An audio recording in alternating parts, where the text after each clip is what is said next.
Assalamualaikum warahmatullahi taala wabarakatuh. Perkenalkan, nama saya Emanuel Dafa dengan NPM 2321020225. Jadi di sini saya membuat video untuk ujian akhir semester dengan mata kuliah Hukum Administrasi Negara dengan dosen pengampu yakni Dr. Haji Khairuddin MH. Baik, saya akan memulai videonya. Jadi dalam video kali ini saya akan membahas sebuah kasus nyata di Indonesia yang menyangkut tindakan administratif pemerintah dan berujung pada sengketa hukum. Kasus yang akan saya bahas kali ini adalah pencabutan izin seluruh outlet Holy Wings di Jakarta oleh Pemprov DKI Jakarta pada tahun 2022. Pada bulan Juni 2022, Dinas Penanaman Modal dan Pelayanan Terpadu Satu Pintu DPMP TSP Provinsi DKI Jakarta mencabut izin usaha 12 outlet Holy Wings. Alasannya adalah ditemukan adanya pelanggaran, antara lain tidak memiliki sertifikat standar KBLI, yaitu klasifikasi baku lapangan usaha Indonesia yang sesuai. Yang kedua, ada perbedaan antara jenis usaha yang terdaftar dan praktik di lapangan, seperti penjualan minuman beralkohol tanpa izin yang sah. Tindakan pencabutan ini menuai protes dari pihak Holy Wings yang merasa tidak diberi kesempatan membela diri. Kasus ini pun sempat dibicarakan sebagai bentuk tindakan yang dianggap sepihak oleh pemerintah. Analisis unsur KTUN. Apakah pencabutan Holy Wings ini termasuk keputusan tata usaha negara?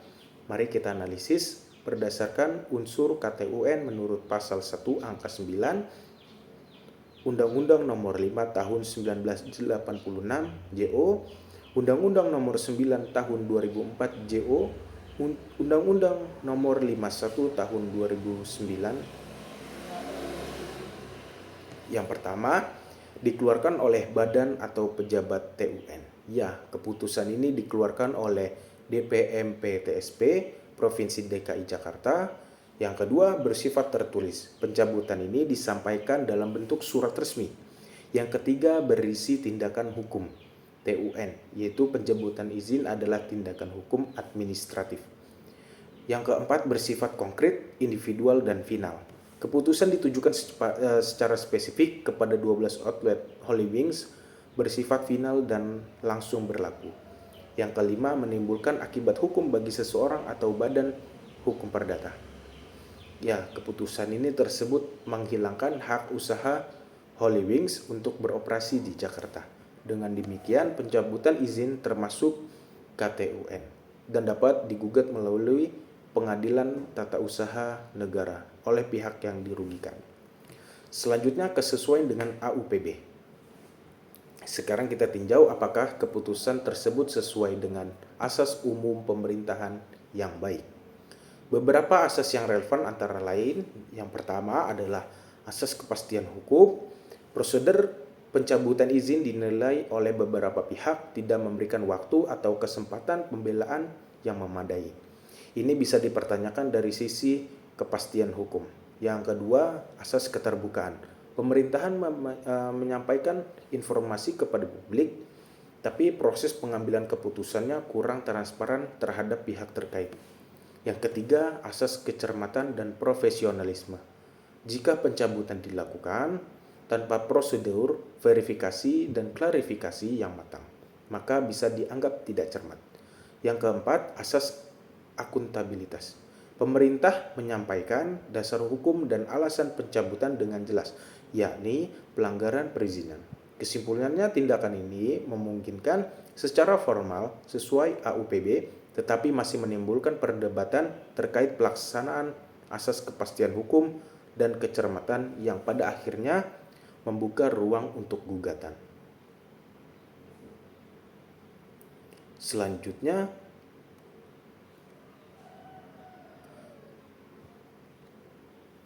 kesimpulan dan opini hukum oleh mahasiswa.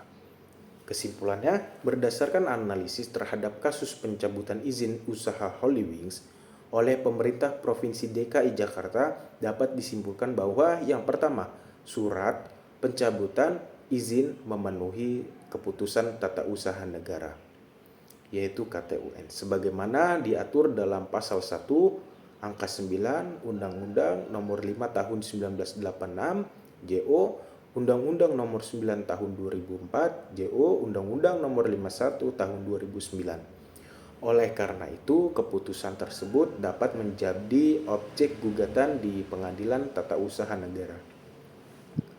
Yang kedua, prosedur administratif. Dalam pencabutan izin patut dipertanyakan karena tidak ditemukan bukti bahwa pihak Holy Wings telah diberi peringatan atau kesempatan menyampaikan pembelaan, right to be heard. Hal ini mengindikasikan adanya potensi pelanggaran terhadap prinsip due process of law dalam administrasi publik. Yang ketiga, tindakan pencabutan izin berpotensi melanggar beberapa asas umum pemerintahan yang baik atau disingkat AUPB. Khususnya asas kecermatan karena pencabutan dilakukan serentak tanpa membedakan tingkat pelanggaran tiap outlet.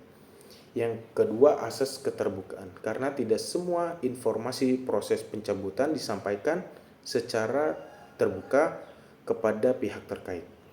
Yang ketiga, asas tidak sewenang-wenang karena tidak melalui tahapan administratif yang berjenjang seperti teguran atau sanksi bertahap. Opini hukum. Sebagai mahasiswa, saya berpandang bahwa tindakan administratif pemerintah meskipun memiliki niat untuk menegakkan ketertiban dan hukum tetap harus tunduk pada prinsip legalitas dan prosedur administratif yang adil. Pemerintah sebagai penyelenggara kekuasaan eksekutif tidak boleh bertindak sewenang-wenang, walaupun terhadap pelaku usaha yang dianggap melakukan pelanggaran. Hak untuk didengar dan hak untuk protes yang adil merupakan bagian dari negara hukum yang harus dijunjung tinggi, sebagaimana diatur dalam pasal 28D ayat 1 Undang-Undang 1945. Dengan demikian, tindakan pencabutan izin Holy Wings seharusnya dilakukan dengan tahapan administratif yang transparan dan akuntabel, bukan melalui pendekatan yang reaktif atau simbolik. Jika tindakan pemerintah tidak dilakukan secara cermat, maka meskipun niatnya baik, ia tetap dapat dianggap melanggar hukum administrasi dan membuka ruang gugatan di PT UN. Baik, dari uraian di atas dapat kita pahami bahwa setiap tindakan administratif pemerintah termasuk pencabutan izin usaha harus dilaksanakan berdasarkan peraturan perundang-undangan yang berlaku dan menjunjung tinggi asas umum pemerintah yang baik. Dalam konteks negara hukum, tindakan pemerintah tidak hanya harus sah secara hukum tetapi juga harus adil secara prosedur dan substansial. Kasus pencabutan izin operasional Holy Wings oleh Pemprov DKI Jakarta menunjukkan bahwa tindakan yang tergolong sebagai keputusan tata usaha negara dapat menimbulkan sengketa apabila dilakukan tanpa prosedur yang transparan, cermat, dan akuntabel. Pemerintah seharusnya memberi ruang klarifikasi yang menjamin hak-hak hukum pihak yang dikenai sanksi administratif sebagai bentuk penghormatan prinsip due process of law.